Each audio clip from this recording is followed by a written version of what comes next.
So sure, the numbers are big and everything, but I didn't get as much satisfaction out of going viral as I would have expected. It Fair enough. Life kind of feels the same. I'm still waking up in the same small bed, eating the same oatmeal in the morning. Maybe maybe get a couple extra texts. A text 2 months later from my parents once they finally discover what TikTok is. You know, life doesn't change too much when you go viral. Hi everyone, I'm Arjun, and welcome to Season 2 of My First Sale, the podcast where I take you under the hood to see what all you need to do to start your own e-commerce business. We're going to hear from people who are right in the thick of it. And I'm honored to welcome my 8th guest to the show, Tyler Scheviak. Also, keep in mind that this interview was recorded before the COVID-19 pandemic, and things may have changed since this taping. Thank you so much for being here. I really appreciate it. And as you know, the purpose of this podcast, My First Sale, is to help showcase people who started their businesses, taking that 0 to 1 step, and help educate people who are interested in starting their own. So thank you so much for being Yeah, here. thanks for having me. Yeah, and maybe if you want to start by just introducing yourself and your business and a bit about what you do. Yeah, so my name's Tyler Scheviak. I'm a travel photographer and I own the website switzerlandphoto.com, where we sell prints of Switzerland. We'll print them in different glossy materials, canvas materials, acrylics, and ship it worldwide. And we also provide education on kind of where the best places to take photos are in Switzerland and trying to build a community of Swiss photographers so they can share their favorite locations in the country and educate the world about this most beautiful place ever. Very cool, very cool. And maybe to give some context, so are you a photographer by trade? Is that your day job? No, I'm actually an engineer. So this is So kind of my way of kind of boosting my creativity in my life and learning digital marketing skills on the side, plus also just sharing the beauty of a place I was able to live at for 6 months.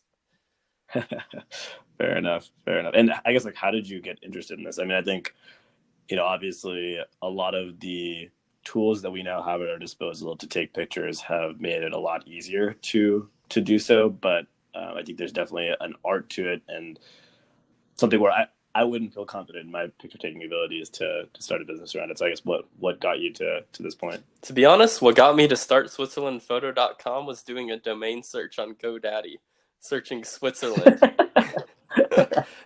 I was like, Switzerland photos not taken? I could start a whole drop shipping site based off of that on Shopify. And then I started a whole website off of it, and I'm still running Oh it. my god! Wow, wow. So you, and at this point, were you already in Switzerland? Yeah, so I was already in Switzerland and already pretty big into photography. I'd been doing it for about a year and a half, and something just Mhm. clicked when I saw that. Um, Kind of made me want to just focus more on taking photos and taking photos to be printed because it's a lot different from just sharing them online. There are a lot more details that you have to worry about doing bracketing, using a tripod, getting it as sharp as possible. So it really was a good way to kind of take the next step towards being a professional photographer and I guess more of a professional marketer of my work. And I guess, how did you learn about all that? Like, was that something you were always thinking about? I guess, I mean, you mentioned that you were taking photography for a while before you started this business, but have been, I guess, perfecting those other aspects of the photography business been concerns of yours, or did they really come into light when you started this business and you were like, okay, I need to step my game up? Yeah, I'd say it kind of came into light when I started the business. So all I knew going into it is I wanted to gain digital marketing skills. But as any entrepreneur knows, you just go for it and learn along the way. All the things that you have to do, making sure your business is legal, plus all these different things that you can do to incrementally improve kind of your Mm-hmm. website and how you're presenting yourself.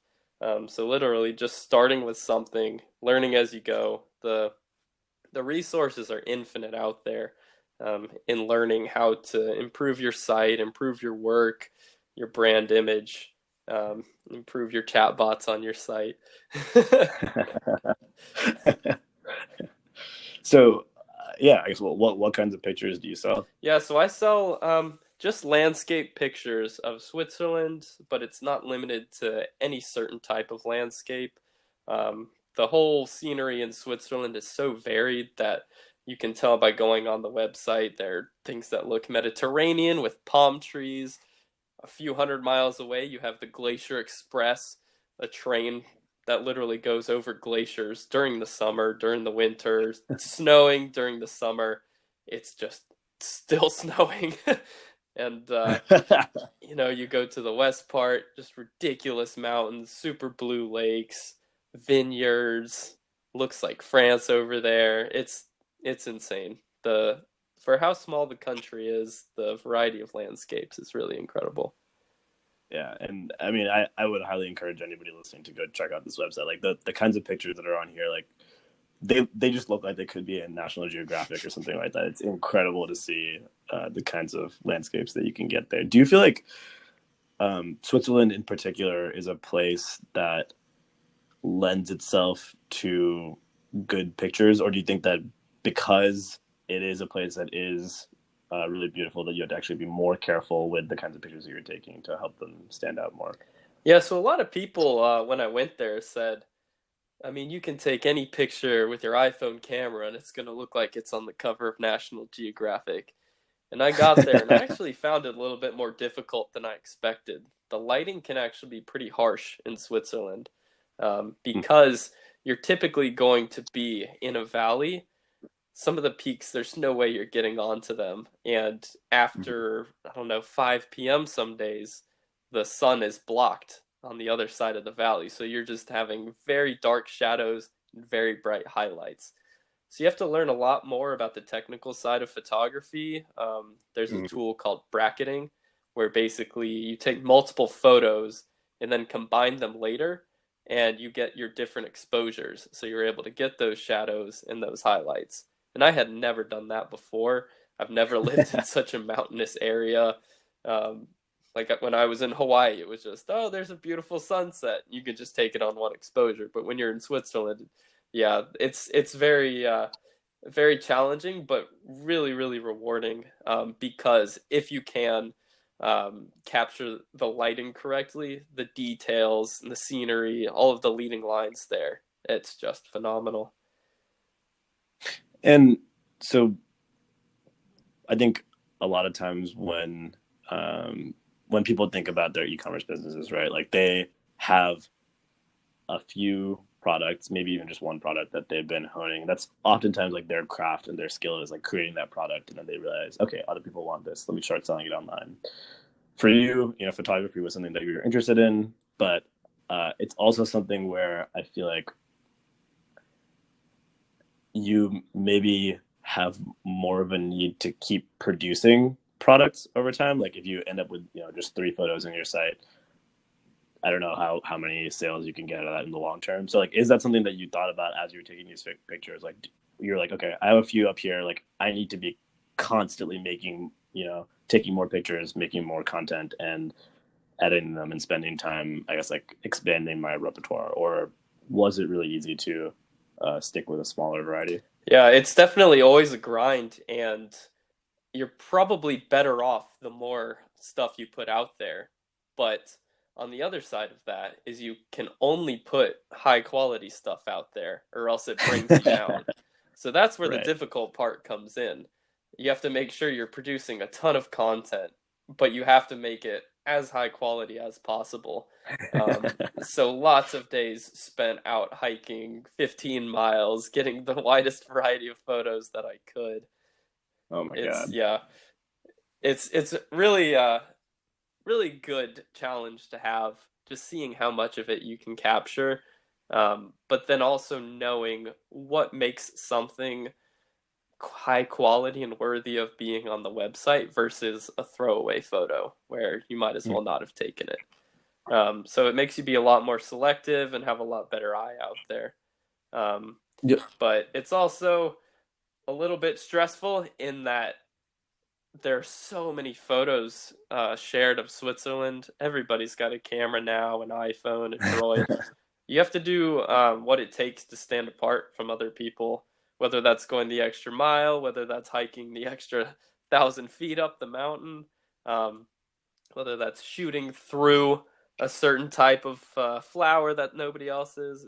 It's really a nice challenge to have. I enjoyed the thrill of that. I'm a competitive person naturally, so Well, I guess then what was that for you? Because I think that is a valid thing to bring up. That you know maybe 10 years ago, a lot fewer people were taking pictures than they are now, and now that a lot more people are taking pictures, it makes it difficult to stand out from the crowd. Like, what were the kinds of things that you were doing to help make sure that your pictures were substantially, separated from the rest? yeah. So the technical quality of photos will always be going up until people receive no more value from the technical side of things. It's really only the creative side, so the storytelling behind the image, that will always set one photo apart from the next. Mm-hmm. So with each photo, you have to focus on kind of what is the subject, what story am I trying to tell, what's leading to that subject, kind of how am I editing this, what color selection am I using to portray a certain mood.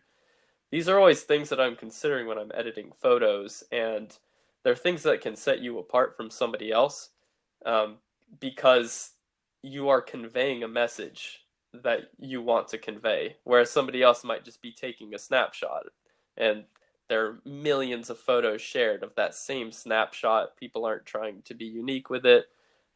So any photographer can set themselves apart by just taking a deep breath when they get to the scene and say, all right, how am I feeling in this moment, and what do I want to convey in this image? So that's what I really try to do. Be mindful when I'm out there, and it's a lot different holding up a camera versus holding up a phone. Because with a phone, you mentally associate it with hundreds of other things, text messages, pending Snapchats, all these different things. But when you're with a camera, it's really just you and nature, just looking directly at it. So yeah, it's really good to have that kind of mindset. Do you feel like when you were going out to take some of these pictures that you went in with the mentality? I mean, you were going on these hikes and going up mountains and stuff like that. And you were like, okay, I'm doing this because I know that I want to take a picture of this specific thing with this story behind it. Or do you feel like that was more common, or that they just came up more naturally? That you saw something and you're like, wait, there's a story behind this that I want to show right now. Let me take a picture of it right now. Yeah, I'm definitely on the latter side there, the spontaneous photographer, Mm-hmm. because I get my inspiration when I'm actually out there.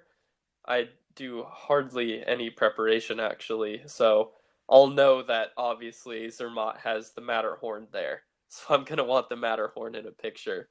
But in terms of Right. all the scenery around there, I don't go on these different photo websites saying I want a reflection off this exact lake right there, and I want this little tree right there in the foreground, because that's what everybody else is doing.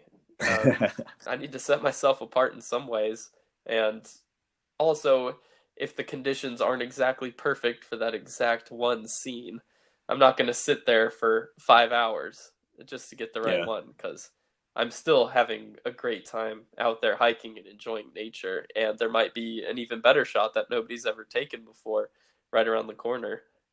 So I hardly keep a schedule at all. My only schedule is to take photos. So how many do you think you were taking, like on average, say in a day or a week? So I got all of my shots in on the weekends because I worked full time, and I probably took about 1,200 a weekend, and I traveled Oh my 22 out of the 26 weekends that I was there. So So you got a lot of photos. yeah, pretty good amount of photos. And I guess, like, what percent of them would you say, or how many are on your site right now? So on my About site, I think I have close to 30 now.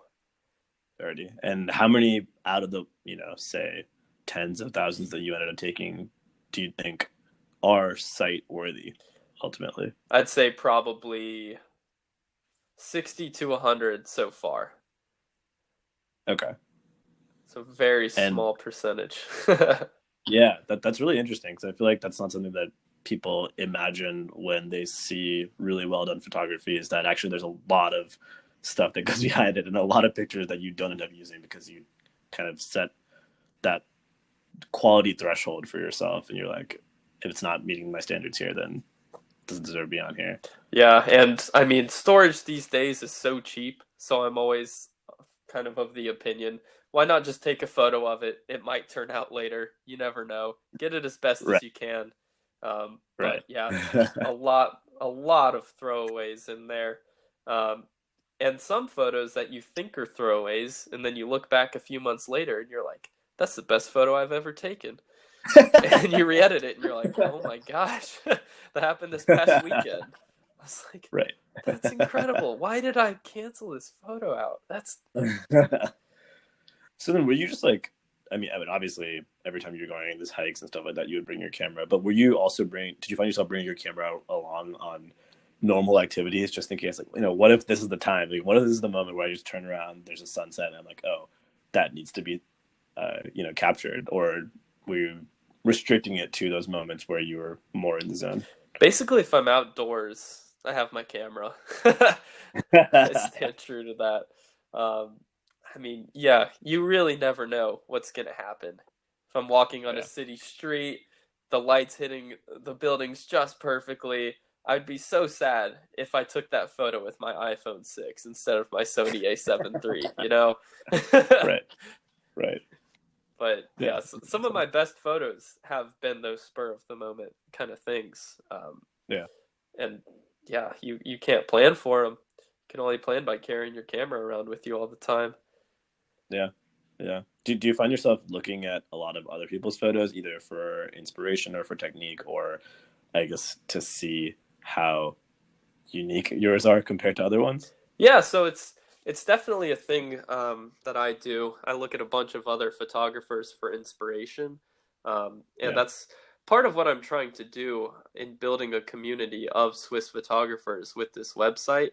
Hmm. Is to just learn skills from them, learn different ways of editing, different angles of shooting, some kind of hidden locations that nobody really knows about. Hmm. And that's the beauty of it. It's you're always going to have more to learn when it comes to photography. Nobody's done learning. Because also there's that creative aspect to it that it's impossible to finish learning. You could design and build a camera yourself, know all of the ins and outs, and know nothing about photography. Yeah. Fair enough. Fair enough. I guess there really is like a combination of the technique, or maybe like the quote unquote science, and then the creativity or like the art. It's like Yeah. a definite combination of those two things. Yeah, that's why it appeals to me so much, I think. I have the creative side and I have the engineering side. And this is the Right. best way to kind of mesh the two. Yeah. That's really cool.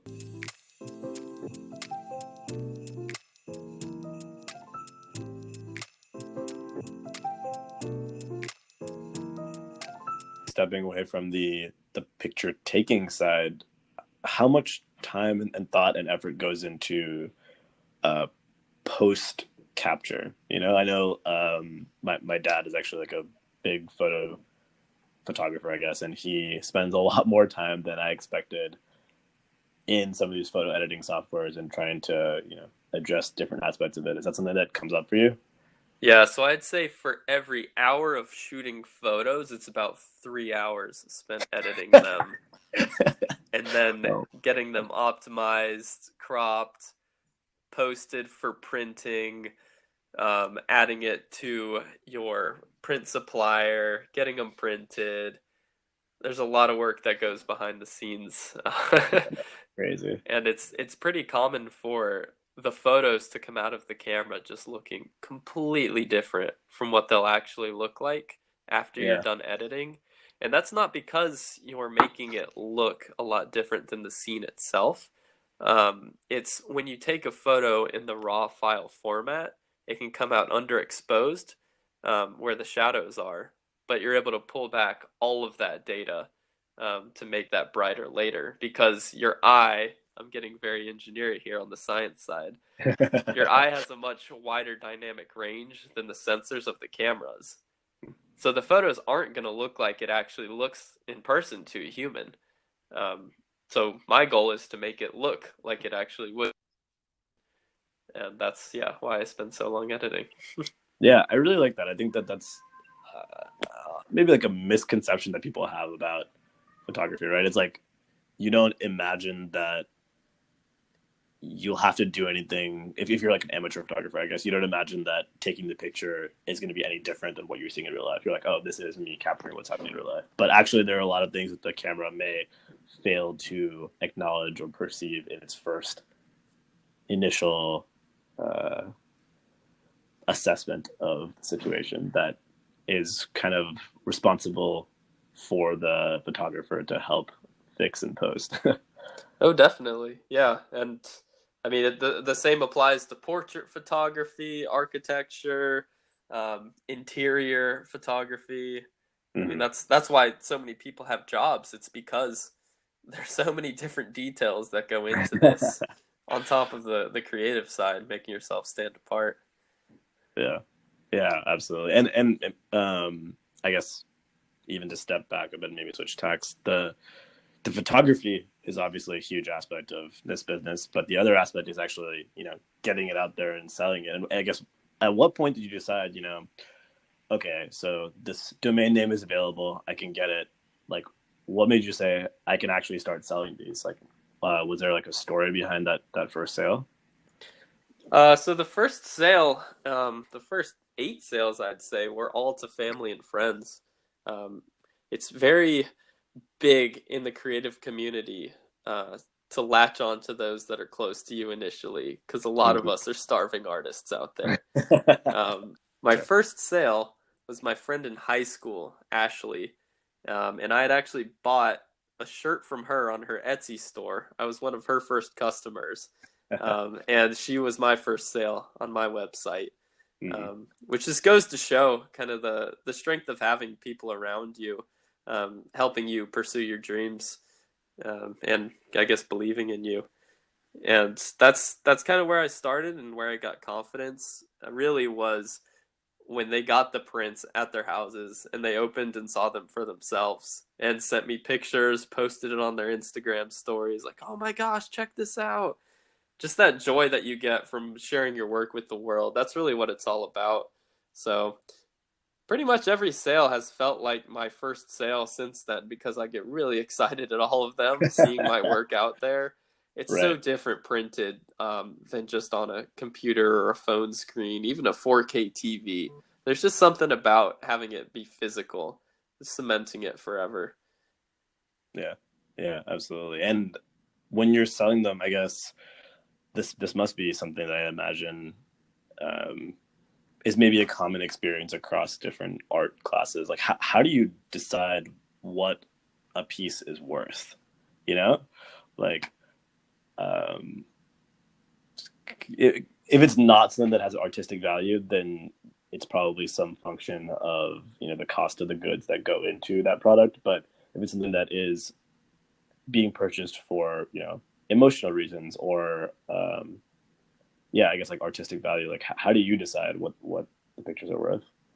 Yeah, I'm definitely on the side of keeping things simple for my customers initially, because I could have an $80 price range for the same exact print Hmm. material. They say, "Come on, I wanted this print. Why are you going to charge me 80 more for it?" Yeah. So I just keep a set price, something that I think is fair. Yeah, to make it as easy for my customers as possible, I just keep a set price. It's enough for me to get a little bit of profit so that I can continue to go on these travels. I can pay for advertising on the website, but it's also a fair price that anybody would pay for a similar piece of artwork. I'm hoping to get to the point where I can start to charge more and have much more premium prints, huge printouts, large acrylic ones that you just walk into a room and it's the entire wall. That's my dream to get to that point. Keep working my way up. And it's a never ending journey with photography. Always something more to learn, um, always more out there to shoot. I'm not going to cover the entire planet, even all of Switzerland in my entire life. But it's part of the excitement to me, really. Yeah.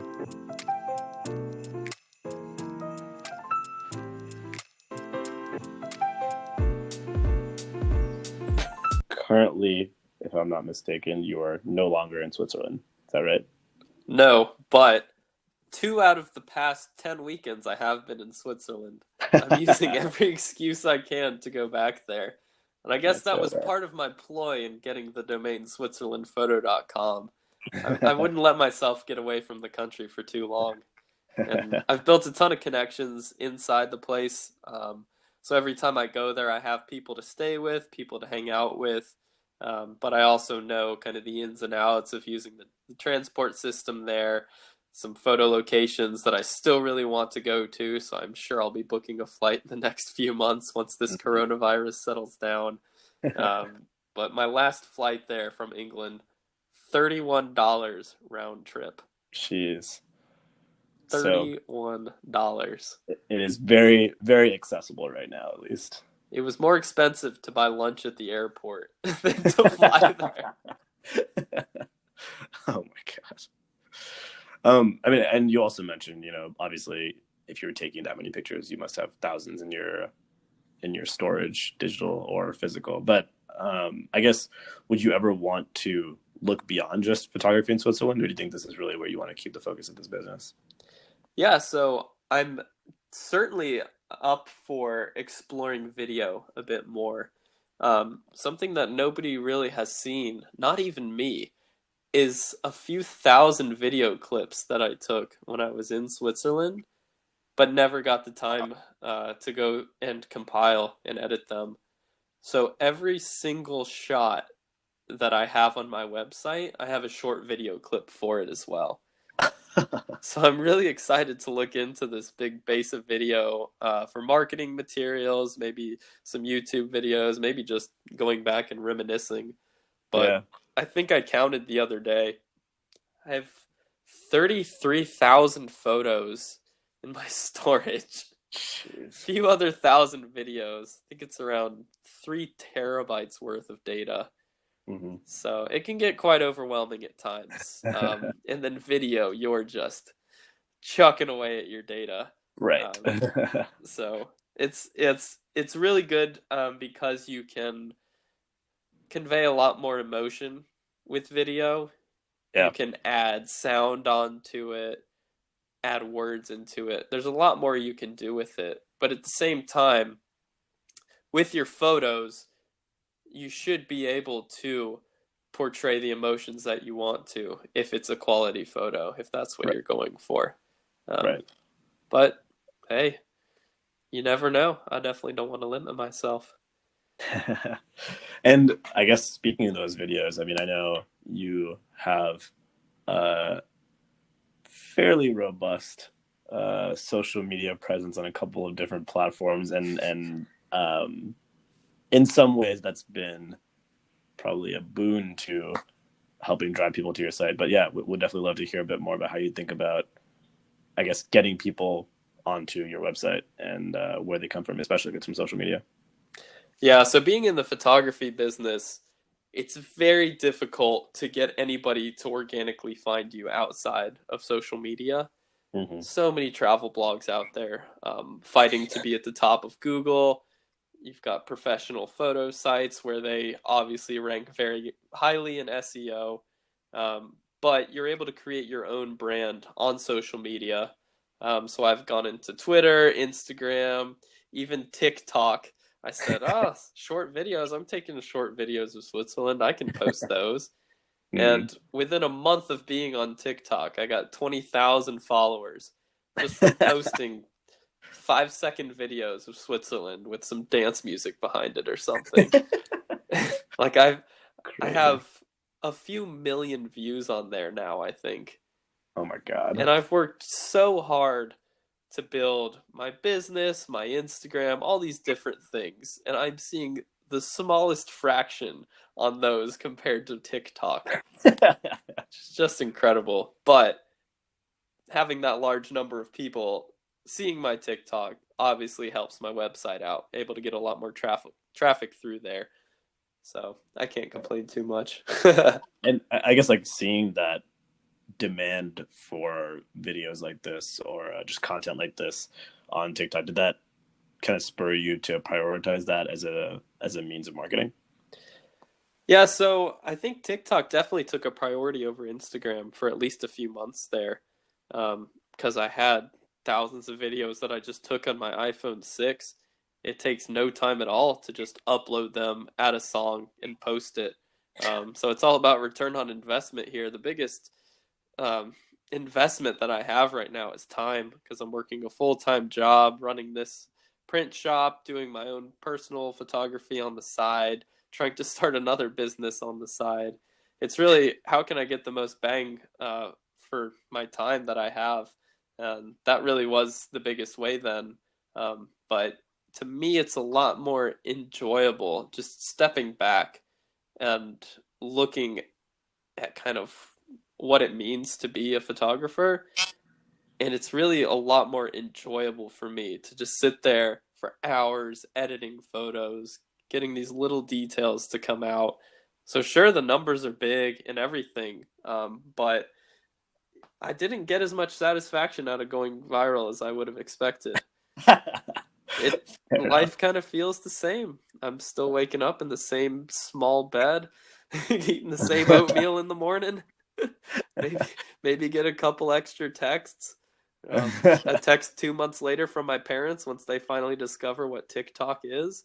You know, life doesn't change too much when you go viral, but I did appreciate the additional traffic to my website. So it's just another marketing channel that you have to keep improving and putting out content over time. There's no one channel that's going to just completely make your business in this industry. It's just putting as much as you can onto every channel, trying to find the most people that you can, I think.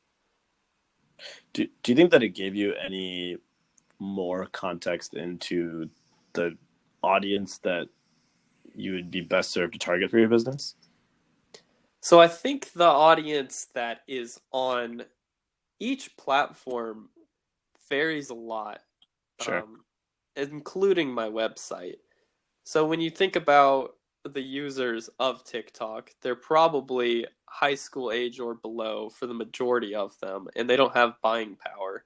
Mm. So you're going to get a lot of traffic from them, but are you going to convert anything? Probably not. It would only be if they shared it with their parents or if it's that small percentage of people using the app that are in the slightly older crowd and actually have credit cards. Um, so when I run an ad campaign on Facebook, for example, I'm definitely not selecting the same demographic as TikTok users. Right. Instagram's a bit different. I have a lot of friends on there. People that are just generally interested in photography follow me on my account. So that's a really good way to target people, um, because it's really awesome that they support me as a photographer. They can see that this business is my passion. It's directly linked with what I'm trying to do in life to continue to be more of a professional photographer. So that's a really big one for me. Something that a lot of people think about, I think, when they're starting a business is how to either fund their lifestyles or to how to fund the expansion of the business. And obviously you mentioned you're working a job during the week, and this is something that you spend a lot of your free time on. Have you ever thought about, I guess, like looking for financial means of expanding the company, whether that's through investors or through working with a bank or whatever it is? Is that something that you've ever considered? Yeah, so I haven't really gone down that route. I'm trying to make this a grassroots business as much as I can and kind of treat it as my baby. Mm-hmm. Um, I'm definitely trying to find other similarly minded people, meaning photographers in Switzerland, that are able to spread the word about this because they will be able to show their work on this website as well. So it's switzerlandphoto.com. It's not Tyler's switzerlandphotos.com. Right. So I left myself open there, and it's a nice challenge to see how much traffic can I actually get to the site without expanding it. If I constrain that bit, how creative can I get with both my content and with my business model, to be able to do that. Because if you have basically the influencers who would be bringing people to SwitzerlandPhoto.com through paid means, if you have them actually having profiles on the site, posting their own photos, selling their own prints, that's a lot more powerful in terms of driving people back to your business than just paying them upfront to say, go check out SwitzerlandPhoto.com. My photos aren't actually on there. It's this one random guy named Tyler's photos. Um, so yeah, I'm cheap by nature. I think it helps me in some ways, hurts me in others for sure. Uh, Right. but it's a great challenge for me. Yeah. What inspires you in this business? What inspires me is definitely hearing the impact that I make on people with my photos. Some people have said, "Oh, we booked our honeymoon to Switzerland because of your photos." And when you step back and What? think about it, it's That's like, incredible. wow, like I have that kind of impact on people. People are asking me for travel recommendations to Switzerland, spots that they know they need to go to that they know I know and nobody else does. Yeah. Yeah, it's really good providing value to other people, and in ways that I wouldn't expect, just selling prints, Yeah. because it's just a piece of wall art, but the impact that you're still able to make on people and give them some hope and spirit, um, something that I wasn't expecting. And I've had people kind of living through me a lot more than I expected. So people at work asking me like, Tyler, where are you going this weekend? You going back to Switzerland? I'm like, ah, oh, sorry, yeah, not this weekend. And they're like, oh man, bummer. I was looking forward to seeing your photos. It's just like they're almost pushing me to keep getting back there because they know this is what I'm passionate about and they want to see me succeed in this business. So it's really good to have the team around me picking me up. That's awesome. The thing you brought up about people asking you for recommendations, have you ever considered, I guess, becoming more of like a quote unquote influencer or like doing some affiliate work with people where you would actually get a cut of something if you recommended a, so I mean, it's something that you actually genuinely do endorse, but if you actually get a business and business, then getting a cut of it. Yeah, I actually have considered that. I actually reached out to 20 brands or so today until I got a message from Instagram saying, this violates our community guidelines. You sent out too many DMs in one day. And I was like, all right, then. I For guess I'll try 20? again tomorrow. That's not even that many. Wow. I think it was more the copying and pasting than the Mm. number. But I've heard back from a few brands actually. There are a few somewhat well-known brands that have kind of said like, yeah, give us your portfolio. We'll see if we can work out anything with you.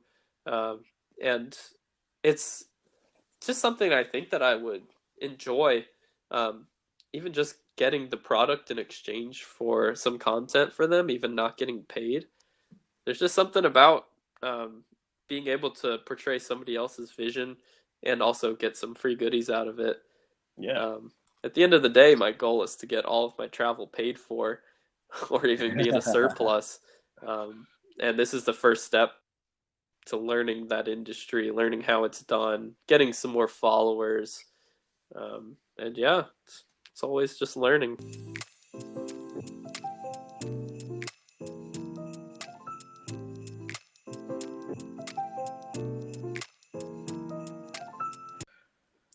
Cool. So the last piece that I usually do in these is a rapid fire round, where I just throw a topic out there and try to hear your hot take. All right, we'll see how this goes. All right, they're pretty low stakes. All right, ready to go? Yep, All right, best country to visit in Europe. Switzerland. Most underrated country. Slovenia. I had an amazing time in Slovenia. How come? Or why underrated? Yeah, it's underrated. You just really don't hear about it too much, considering that it's between Croatia and Italy, two of the most visited countries now. Um, it's incredible. I mean, the water's super blue. They have Alps there. They have lakes on the inside. They have beaches. And when you think of Slovenia, you think it's just in the middle of like Eastern Europe, like your Slovakia or something.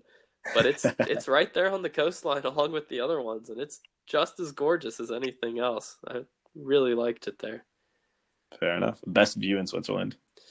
Best view. All right, so if you take the train in Lauterbrunnen up to this village called Wengen, you look down, you can see 72 waterfalls at the same time, What? and glaciers, and 4,000-meter tall peaks. It's incredible. I went there 7 times last summer.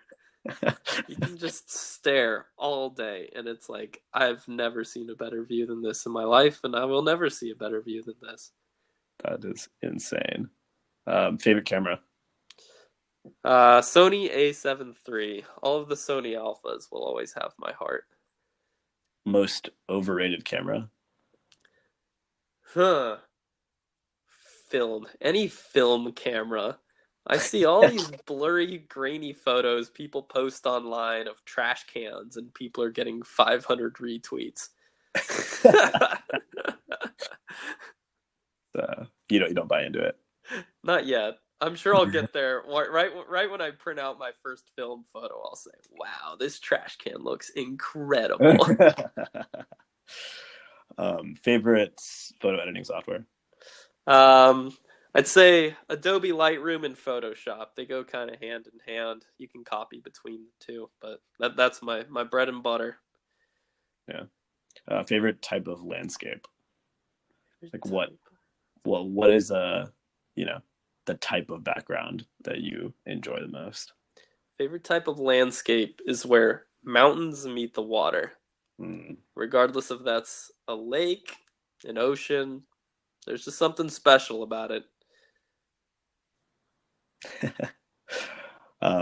Best Swiss food? All right, so there's these giant hash browns called Rüsti. Just huge hash browns, and you can get them with the side of French fries. Potatoes on the side of potatoes. Exactly. I carb loaded out there. That's awesome. Very cool. And yeah, I guess where do you see Switzerland photo going in the next few years? In the next few years, I definitely see this becoming a community of photographers, both well-known and lesser-known photographers, because the fact that somebody has 200,000 followers on Instagram doesn't mean their photos are any higher quality than somebody with 500. They just know how to market themselves better, and they deserve an equal shot. I see this moving towards kind of keeping the same end right now, selling prints for the home, but also maybe even moving to an agency where we can do these different brand influencer deals of anybody who wants to portray anything related to adventure, travel, Switzerland itself, just getting a bunch of similarly minded people together that love taking photos, being creative, moving into video a bit. Potential is endless here, Arjun. Yeah, absolutely. Absolutely. I totally agree. And last but not least, where should people find you guys? Yeah, so website switzerlandphoto.com. Snatched the domain on GoDaddy last April. We are Switzerland Photographers on Instagram. And you can follow my personal account. It's at Tyler Scheviak, and that's Scheviak. Awesome. All right. Well, thank you so much. It's been a pleasure. Yeah, thanks a lot for having me, Arjun. Appreciate it.